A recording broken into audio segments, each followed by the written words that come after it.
Joint family में गांव की जेठानी, शहरी देवरानी का पहनावा। कॉलोनी के खुले प्रांगण में सत्यनारायण भगवान की कथा का सुंदर पंडाल सजा हुआ है। चारों तरफ रंग बिरंगे फूलों की लड़ी और जलते हुए दियों की रोशनी फैली हुई है। पंडाल में बहुत सारे लोग जमीन पर दरियों पर बैठे हुए हैं। मंच के पास ममता और उसकी बड़ी बहू माया बैठी हुई ढोलक की थाप पर बहुत ही सुरीली आवाज में भक्ति भजन गा रही है। उन्हें देखकर आसपास की औरतें बात करते हुए, प्रतिभा बहन, जरा देखो ममता और उनकी बहू माया को। ये दोनों कितने संस्कारी और सादे विचार वाले लोग हैं ना। हाँ महेश्वरी बहन, सही कह रही हो तुम।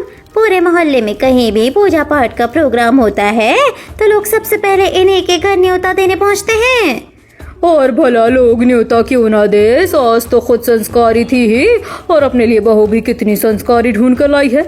देखो तो सही, दोनों कितनी तन्मयता से भजन गा रही हैं। सच में हम ही नहीं बल्कि पूरी कॉलोनी के लोग इनके संस्कारों की तारीफ करते नहीं थकते। भजन पूरा होता है और पंडित जी सबको आरती देते हैं। ममता और माया उठकर आरती लेती हैं और लोगों से हाथ जोड़कर अभिवादन करती हैं। कथा का समापन होने के बाद ममता और माया हाथों में प्रसाद के डिब्बे लिए पैदल अपने घर की तरफ लौटती हैं। तभी सामने कॉलेज की दो लड़कियां छोटे और मॉडर्न कपड़े पहनकर जा रही थीं। उन्हें देखकर ममता अपनी बहू से, राम राम, देखो तो बहू, आजकल की लड़कियों को क्या हो गया है, कैसे अजीब और छोटे छोटे कपड़े पहनकर सड़क पर घूम रही हैं। हाँ माँ जी, जमाना बहुत बदल गया है। आजकल की लड़कियों को अपनी सहूलियत ही सबसे ज्यादा पसंद आती है। मुझे तो ऐसी लड़कियां बिल्कुल भी पसंद नहीं है। मुझे तो बस अपने घर परिवार के पुराने संस्कारी तौर तरीके ही भाते हैं। इसीलिए तो मैं तुझे गांव से तुझे ढूंढ कर लाई थी।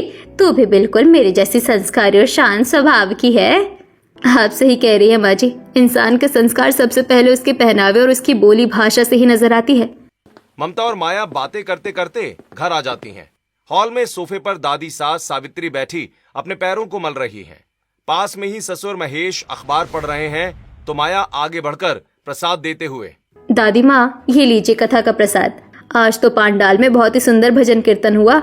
आप भी चलती तो बहुत अच्छा लगता। क्या बताऊं बहू, आज सुबह से मेरे जोड़ों में इतना भयानक दर्द हो रहा है कि मैं जमीन पर बैठ ही नहीं पाती।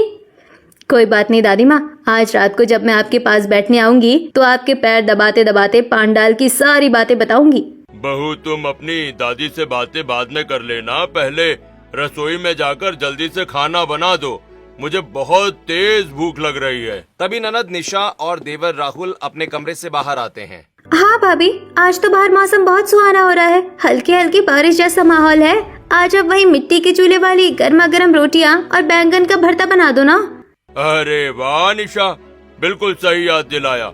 हाँ बहू, तो आज मक्के और ज्वार की गर्मा गर्म रोटियाँ, भट्टे का चटपटा भरता और सिलबट्टे की तीखी चटनी बना दो। और भाभी, अगर उन गर्मा गर्म रोटियों के साथ बेसन के कुरकुरे पकौड़े भी मिल जाएं तो आज के खाने का मजा ही दोगुना हो जाएगा।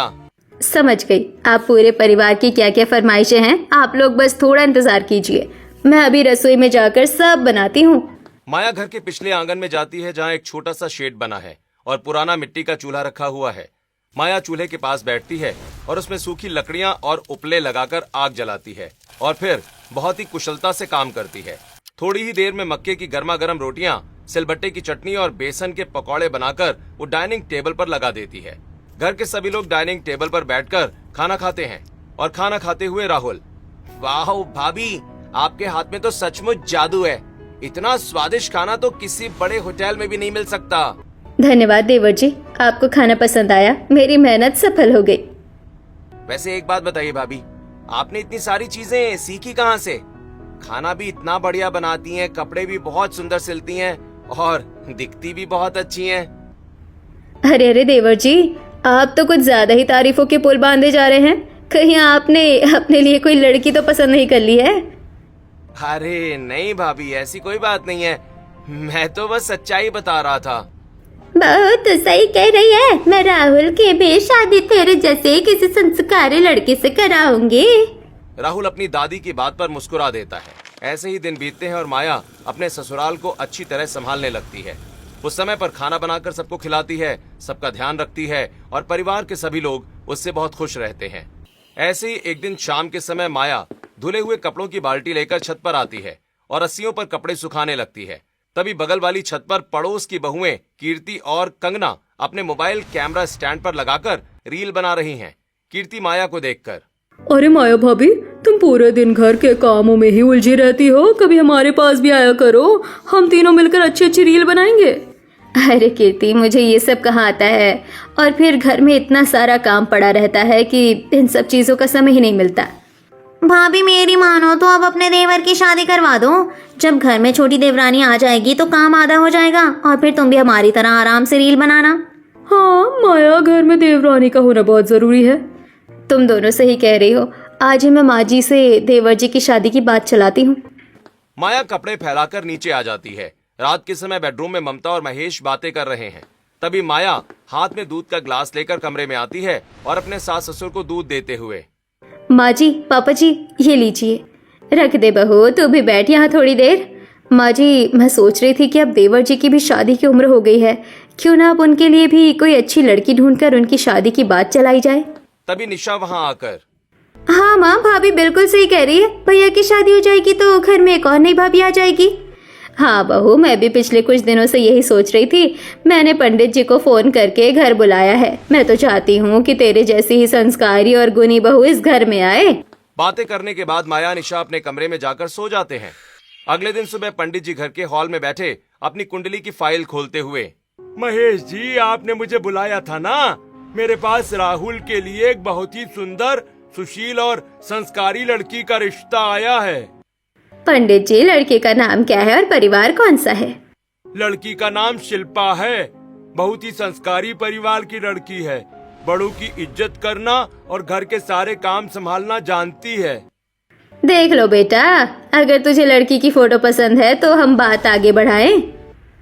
माँ, आपकी और पिताजी की पसंद ही मेरी पसंद है। आप लोग जो फैसला करेंगे मुझे मंजूर होगा। अगले दिन परिवार वाले शिल्पा के घर रिश्ता लेकर जाते हैं। शिल्पा एक सुंदर सूट पहनकर सिर ढककर सभी के सामने आती है। तभी ममता माया से, माया बहू, लड़की तो देखने में सुंदर और संस्कारी लग रही है। हाँ माँ जी, और देवर जी भी कितने खुश नजर आ रहे हैं। मैं तो कहती हूँ कि आप रिश्ता पक्का कर दीजिए। दोनों परिवारों को रिश्ता पसंद आता है और शादी पक्की हो जाती है। कुछ दिन के बाद धूमधाम से बारात जाती है और शिल्पा दुल्हन बनकर घर आ जाती है। शादी के अगले दिन घर के हॉल में मोहल्ले की औरतों की भीड़ लगी है। मुंह दिखाई की रस्म चल रही है। बड़ी बहू माया हाथ में ट्रे लेकर सबको चाय और नाश्ता परोस रही है, जिसे देखकर प्रतिभा, ममता जी, आपकी छोटी बहू शिल्पा भी बहुत सुंदर है। अरे सुंदर होने से क्या होता है बहन, असली चीज तो संस्कार होते हैं। अब जरा बड़ी बहू माया को ही देखो, सुबह से पूरे घर को अकेले संभाले हुए हैं। ये तो आपने बिल्कुल सच कहा। मेरी बड़ी बहू माया तो पूरी दुनिया में सबसे बेस्ट है। इसका मुकाबला तो कोई कर ही नहीं सकता। अपनी नई भाभी के बगल में बैठी निशा माया की तारीफ सुनकर अपनी छोटी भाभी के कान में, देखा छोटी भाभी, बड़ी भाभी की कितनी तारीफ हो रही है, और हो भी क्यों ना, वो है ही तारीफ के लायक। इस देहाती गवार में ऐसा भी क्या खास है जो सब लोग इसी के गुण गा रहे हैं? दिखने में तो बिल्कुल सीधी सादी लगती है। माँ जी, मुझे इस भारी घूंघट में बहुत घुटन हो रही है। कितने देर तक ऐसा बैठना पड़ेगा? कोई बात नहीं बहू, तू अपने कमरे में जाकर कपड़े बदल ले। माया वहां से उठकर अपने कमरे की तरफ चली जाती है। शाम के समय शिल्पा पहली रसोई की रस्म के लिए रसोई में आती है। वो कटिंग बोर्ड पर सब्जियां और पास्ता का पैकेट निकालती है। तभी माया रसोई में आती है और स्लैब पर रखे पास्ता, बर्गर और सॉस के डिब्बे देखकर चौंकते हुए, देवरानी जी, आप क्या बना रही हैं पहली रसोई में? जेठानी जी, मैं आज पहली रसोई में सबके लिए स्पेशल इटालियन पास्ता, बर्गर और चाउमीन बना रही हूँ। लेकिन देवरानी जी, हमारे घर में ये सब मैदे वाली चीज़ें कोई नहीं खाता। दादी माँ के पेट में अक्सर दर्द रहता है और पापा जी का भी डाइजेशन खराब हो जाता है। आपको कोई सादा भारतीय खाना बनाना चाहिए। जेठानी जी, आप चिंता मत कीजिए, आज के ज़माने में सबको यही सब पसंद आता है। आप देखिएगा, सब बहुत खुश हो जाएंगे। रात के खाने की टेबल पर शिल्पा पास्ता और बर्गर की प्लेट सजाती है। परिवार के सभी लोग मेज पर बैठकर खाना खाना शुरू करते हैं। तभी सावित्री, अरे ये क्या रबर जैसा खाना बना कर ले आई छोटी बहू। बड़ी बहू, तुझे तो पता है ना कि हम ये सब विदेशी खाना नहीं खाते हैं। माँ सही कह रही है छोटी बहू, इन सब खानों से सिर्फ हमारा स्वास्थ्य खराब होता है। बड़ी बहू, तू जल्दी से जाकर हम सबके लिए कुछ सादा खाना बना कर ले आ। माया तुरंत रसोई में जाती है और फिर जल्दी जल्दी सब्जियां काटती है। गर्मा गर्म वेज पुलाव बनाकर ले आती है। सब लोग खुशी खुशी पुलाव खाने लगते हैं। पुलाव खाते हुए ममता, देखा छोटी बहू, सीख अपनी बड़ी जेठानी से। इसने इतने सालों से घर को संभाला है, ये परिवार के एक एक सदस्य की पसंद नापसंद जानती है। मैं चाहती हूँ कि तू भी इसके जैसी बने। शिल्पा अपनी सास की बात सुनकर मन ही मन।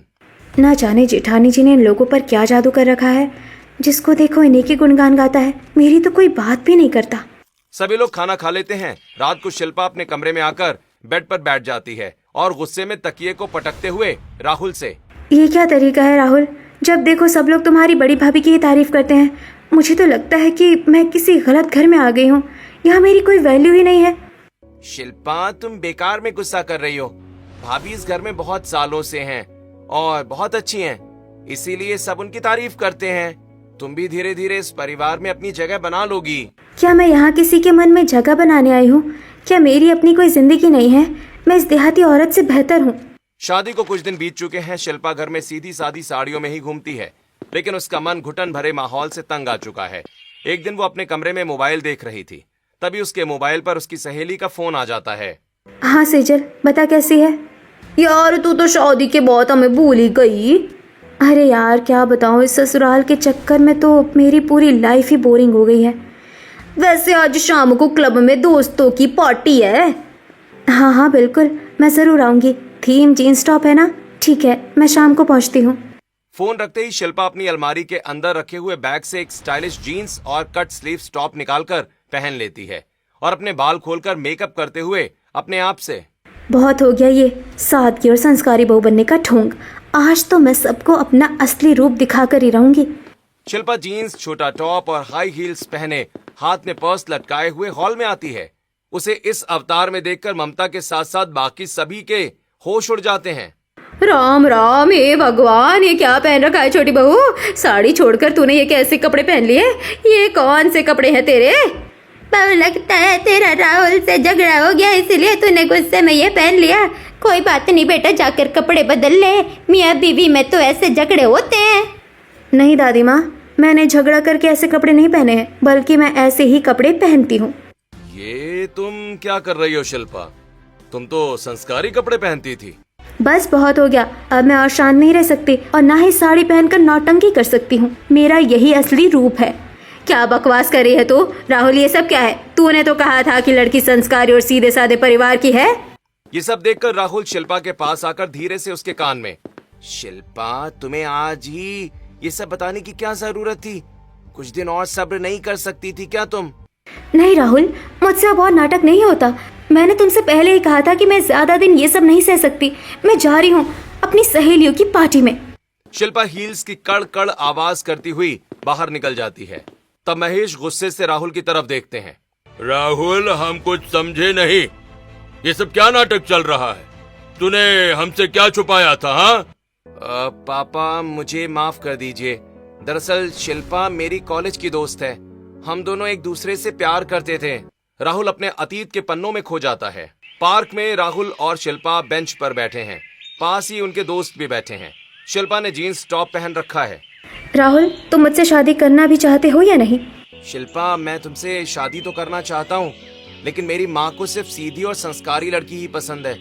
तुम इतनी मॉडर्न हो, मेरी माँ कभी नहीं मानेगी शादी के लिए। देखो राहुल, ऐसा कहने से काम नहीं चलेगा। प्यार किया है तो निभाना पड़ेगा। कोई प्लान बनाओ। लेकिन मेरे पास एक प्लान है। हमारे पारिवारिक पंडित जी तुम्हारे परिवार वालों को भी बहुत अच्छी तरह से पहचानते हैं। मैं पंडित जी को तुम्हारी साड़ी वाली फोटो देकर मना लेता हूँ। वो तुम्हारे घर रिश्ता लेकर जाएंगे तो सबको लगेगा कि अरेंज मैरिज है। हाँ, ये प्लान सही रहेगा। और मैं भी शादी के बाद कुछ दिन साड़ी पहनने का नाटक कर लूंगी, लेकिन ज्यादा दिन नहीं कर सकती, समझे ना? हॉल में महेश, सावित्री और माया गुस्से में लाल पीले हो जाते हैं। राहुल, तूने इतना बड़ा झूठ बोला हमसे। तुझे जरा भी शर्म नहीं आई?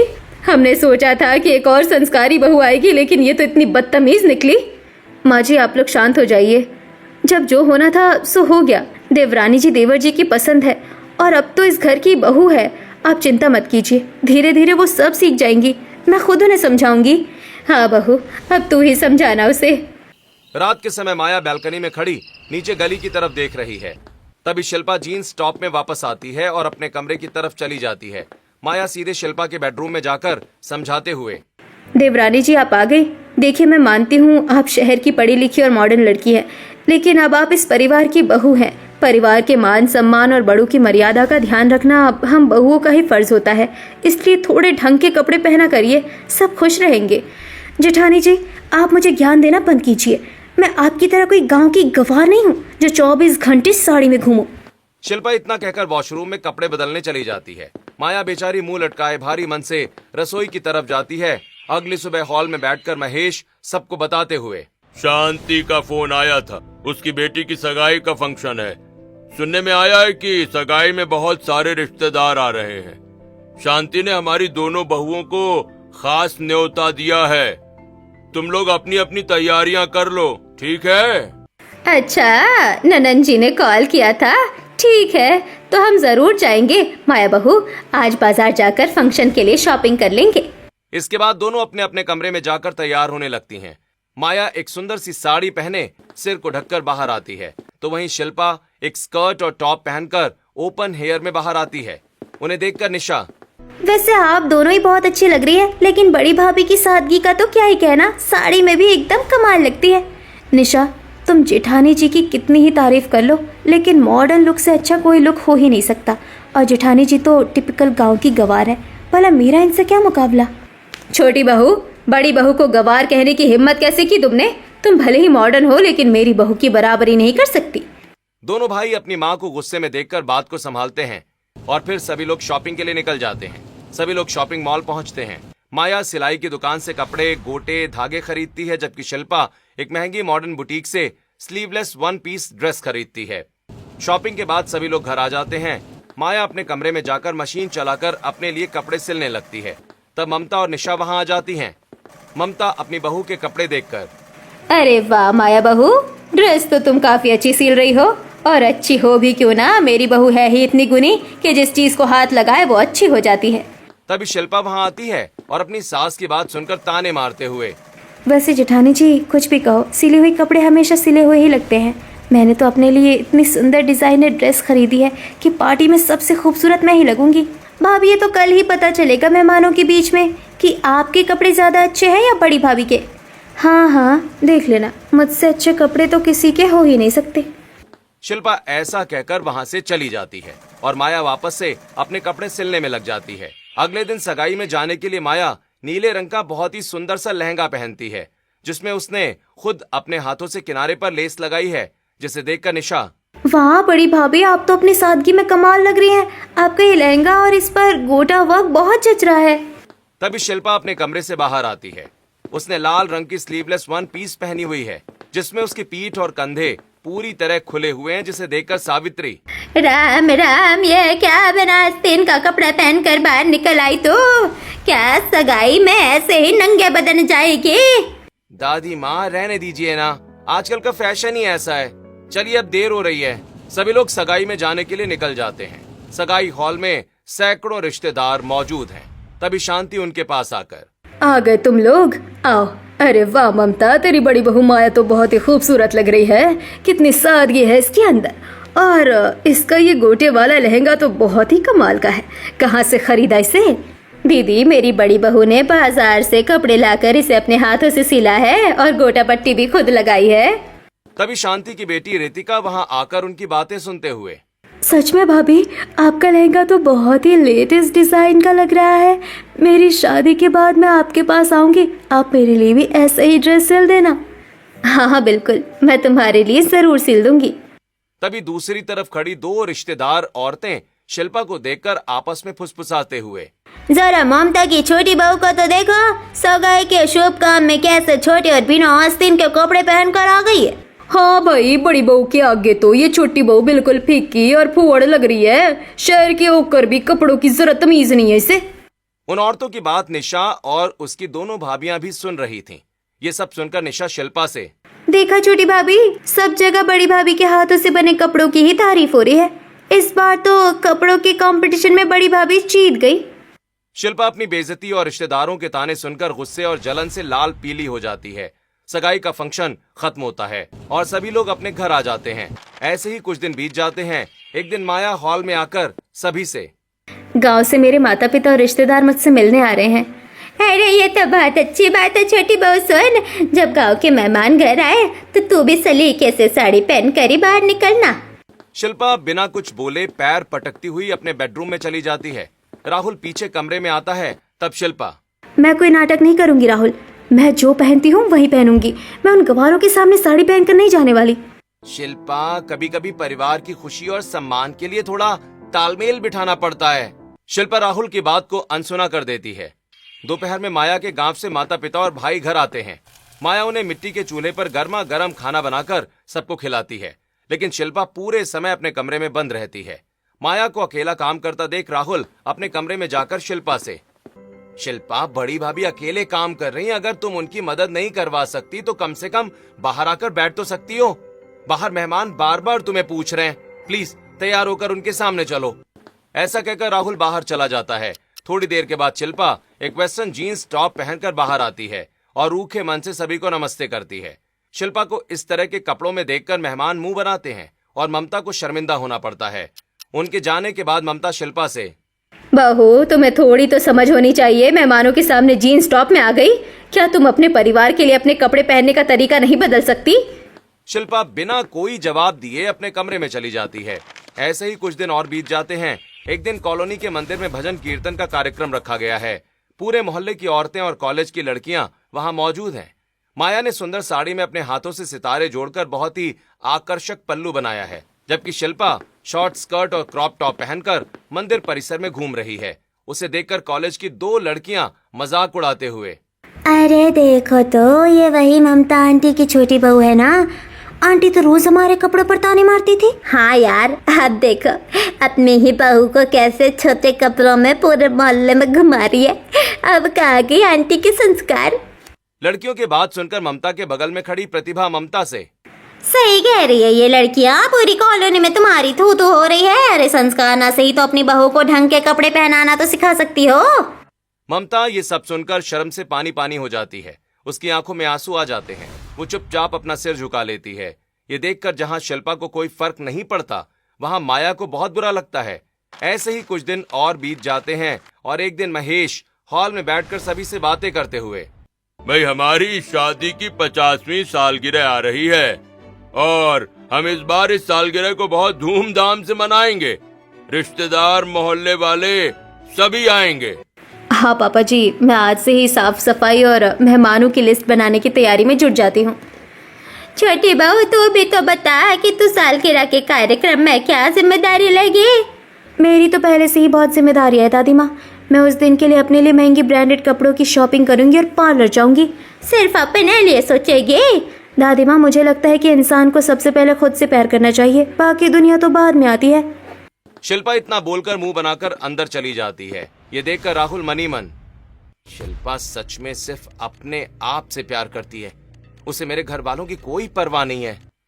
सालगिरह की तैयारियां जोरों पर हैं। माया पूरे घर की साफ सफाई और सजावट में दिन रात लगी रहती है। रात के खाने के समय सावित्री शिल्पा से, छोटी बहू, एक बात का ध्यान रखना, सालगिरह में बहुत सारे प्रतिष्ठित लोग आ रहे हैं। तू कोई छोटे कपड़े मत पहनना, वरना घर की बेइज्जती होगी। दादी माँ, मॉडर्न कपड़े पहनना कोई गुनाह नहीं है। मैं गांव की देहाती गवार नहीं हूँ। मैं मॉडर्न कपड़े ही पहनूंगी, क्योंकि मॉडर्न कपड़ों की वाइब ही अलग होती है। ये सुनते ही अब तक शांत रहने वाली बड़ी बहू माया का दिमाग खराब हो जाता है।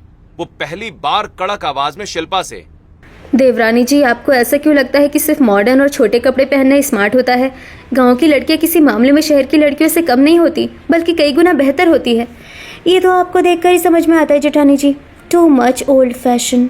ठीक है, तो फिर देख लेते हैं। सालगिरह के फंक्शन में आप अपने तरीके का मॉडर्न ड्रेस पहनिए और मैं अपने तरीके का पारंपरिक ड्रेस। आप शर्त लगा रही है मुझसे? हाँ, शर्त लगा रही हूँ।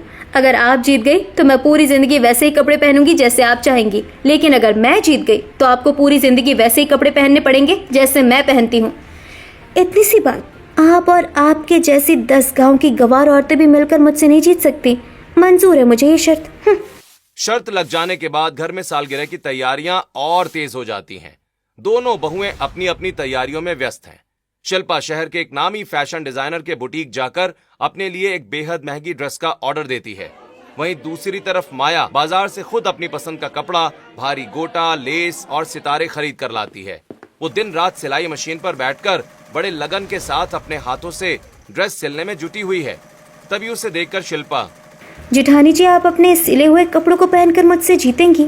ऐसा बिल्कुल नहीं होगा। छोटी भाभी, आप इतना घमंड मत दिखाइए। परसों सालगिरह के फंक्शन में ही पता चलेगा कि किसकी तारीफ ज्यादा होती है और किसके कपड़े ज्यादा अच्छे लगते हैं। देख लेना निशा, कौन जीतता है। इस देहाती के सिले हुए कपड़ों के आगे मेरी डिजाइनर ड्रेस ही सबसे बेस्ट लगेगी। शादी की सालगिरह का दिन आ जाता है। ममता और महेश की 50वीं सालगिरह का भव्य कार्यक्रम घर के बाहर एक बड़े से सजे हुए गार्डन में चल रहा है। रंग बिरंगी लाइटों, फूलों की सजावट है और गार्डन में रिश्तेदार, दोस्त और गांव से आए मेहमानों का जमावड़ा लगा हुआ है। बीच में एक बड़ी सी मेज पर सुंदर सा 50वीं सालगिरह का केक रखा हुआ था। महेश बेटा, देख कितनी बढ़िया रौनक लगी है। सारे रिश्तेदार और मोहल्ले के लोग आ गए हैं। हाँ माँ, सब आपकी और भगवान की कृपा है। बस अब दोनों बहुएं आ जाएं तो केक काटना शुरू करें। तभी सबकी नजरें गार्डन के दरवाजे पर टिक जाती हैं। दोनों देवरानी जेठानी एक साथ गार्डन में प्रवेश करती हैं। शिल्पा ने लाल रंग का लॉन्ग वन पीस गाउन पहना है जिसमें साइड से बड़ा सा स्लिट लगा हुआ है। वहीं दूसरी तरफ बड़ी बहू माया ने अपने हाथों से तैयार किया हुआ एक बेहद खूबसूरत और नए स्टाइल का लाचा पहना है, जो बीच में से सादा है लेकिन किनारों पर बहुत ही भारी और सुंदर गोटा लेस लगी हुई है। अरे वाह, जरा बड़ी बहू माया को तो देखो, कितनी खूबसूरत और संस्कारी लग रही है। हाँ बहन, इसका ये लाचा तो कितना यूनिक और प्यारा लग रहा है। ऐसा डिजाइन तो बाजार में भी ढूंढने से नहीं मिलेगा। ममता, तेरी बड़ी बहू तो सच में लाखों में एक है। क्या गजब का पहनावा और सादगी है इसकी। शिल्पा चलते चलते आसपास की औरतों की बातें सुन लेती है। हर कोई सिर्फ माया के लाचे और उसकी सादगी की ही तारीफ कर रहा होता है। ये क्या, सब लोग फिर से इसी देहाती की तारीफ क्यों कर रहे हैं? मेरी इतनी महंगी डिजाइनर ड्रेस किसी को दिखाई नहीं दे रही क्या? अपनी बुराई और जेठानी की तारीफ सुनकर शिल्पा का ध्यान भटक जाता है। ज्यादा ऊंची हील्स होने की वजह से और टाइट स्लिट गाउन होने के कारण उसका पैर मुड़ जाता है और वो अचानक जमीन पर धड़ाम से गिर पड़ती है। गिरते ही शिल्पा की महंगी गाउन साइड से बुरी तरह फट जाती है और उसकी हील्स टूट जाती हैं। वहां मौजूद कुछ लोग हंसने लगते हैं और उसका मजाक उड़ाने लगते हैं। शिल्पा शर्म से पानी पानी हो जाती है। माया तुरंत शिल्पा को सहारा देकर उठाती है और उसे भीड़ से बचाकर सीधे अपने बेडरूम में ले जाती है। देवरानी जी, आप रोना बंद करिए। आपको चोट तो नहीं लगी? जेठानी जी, मेरी इतनी महंगी ड्रेस फट गई। बाहर सब लोग मेरा मजाक उड़ा रहे हैं। मैं अब बाहर कैसे जाऊंगी? माया मुस्कुराती है और अपनी अलमारी खोलकर उसमें से एक बहुत ही सुंदर नए स्टाइल का लहंगा लाचा निकालती है, जो बिल्कुल वैसा ही है जैसा माया ने खुद पहन रखा है। घबराइए मत देवरानी जी, आप इस घर की छोटी बहू हैं। जब मैं अपने लिए लाचा सिल रही थी तो मैंने एक नहीं बल्कि 2 लाचे सिले थे, एक अपने लिए और एक आपके लिए। क्या आपने मेरे लिए भी ड्रेस सिला था? लेकिन मैं तो हमेशा आपसे बदतमीजी करती थी और आपको देहाती कहती थी। अपनों से कैसी शिकायत देवरानी जी। मुझे पता था कि कभी ना कभी आपको भारतीय पहनावे की सादगी समझ आएगी। लीजिए, इसे पहनकर तैयार हो जाइए। शिल्पा अपने आंसू पोंछकर वो लाचा पहनती है और सिर पर सलीके से दुपट्टा ढकती है। तभी ननद निशा कमरे में आती है और शिल्पा को देखकर चौंक जाती है। वाह छोटी भाभी, आप तो सचमुच इस लाचे में बहुत ही सुंदर लग रही है। इससे ज्यादा सुंदर तो आप पहले कभी नहीं लगी। शिल्पा आईने के सामने खड़ी होती है और आईने में खुद का सादा और संस्कारी रूप देखकर उसकी आंखों से पछतावे के आंसू बह निकलते हैं। वो तुरंत मुड़कर माया से, मुझे माफ कर दीजिए जेठानी जी, मैंने हमेशा आपको नीचा दिखाया, आपकी सादगी का मजाक उड़ाया। लेकिन आज मुझे समझ आ गया कि आप इस दुनिया की सबसे बेस्ट जेठानी हैं। कोई बात नहीं देवरानी जी, बस आपने इस परिवार के प्यार और संस्कारों को समझ लिया, मेरे लिए यही बहुत है। अब चलिए, सब बाहर इंतजार कर रहे हैं। माया और शिल्पा दोनों एक जैसे खूबसूरत लाचे पहनकर एक दूसरे का हाथ थामे हुए गार्डन में आती हैं। दोनों को एक साथ खुश और संस्कारी रूप में देखकर पूरा परिवार और सारे मेहमान तालियां बजाने लगते हैं। अरे वाह, अब देखो जरा, दोनों देवरानी जेठानी को एक जैसी पोशाक में तो दोनों बिल्कुल जुड़वा बहनों जैसी लग रही है। बिल्कुल सही कहा, अब लग रही है दोनों देवरानी जेठानी लाखों में नहीं बल्कि करोड़ों में एक। ममता अपनी दोनों बहुओं को देखकर खुश हो जाती है और अपने पति से, आज मेरा दिल खुश हो गया। मेरी बड़ी बहू ने आखिर मेरी छोटी बहू को संस्कार और परिवार की अहमियत का पता बता ही दिया। भगवान मेरी दोनों बहुओं को हमेशा ऐसे ही मिलजुल कर रखे। शिल्पा को देखकर राहुल भी बहुत खुश हो जाता है और शिल्पा का हाथ पकड़ते हुए, हे शिल्पा, तुम तो सचमुच आज बहुत सुंदर लग रही हो और तुम्हारी इस बदली हुई ड्रेस ने तुम्हारे चेहरे के भाव भी बदल दिए हैं, जो मुझे साफ साफ दिखाई दे रहे हैं। हाँ राहुल, आज मैंने जेठानी जी से रिश्तों को हर हाल में निभाना सीखा है और मैं ये सबक जीवन भर याद रखूंगी। मुझे इस बात की बहुत खुशी है कि इस समय रहते मेरी आंखें खुल गई। ये सुनकर पीछे खड़ी सेजल, भाई वानिशा, आज तो तुम्हारी दोनों भाभियां लाजवाब लग रही है। मेरी भाभियां सिर्फ लाजवाब नहीं है बल्कि लाजवाब का भी जवाब है। निशा का ये डायलॉग सुनते ही पूरा परिवार और सारे मेहमान जोर जोर से हंस पड़ते हैं और तालियां बजाने लगते हैं। इसके बाद ममता और महेश एक साथ 50वीं सालगिरह का केक काटते हैं। दोनों बहुएं माया और शिल्पा पूरे परिवार को अपने हाथों से केक खिलाती हैं। दादी सावित्री दोनों बहुओं को अपने गले से लगा लेती हैं। चारों तरफ खुशी का माहौल छा जाता है।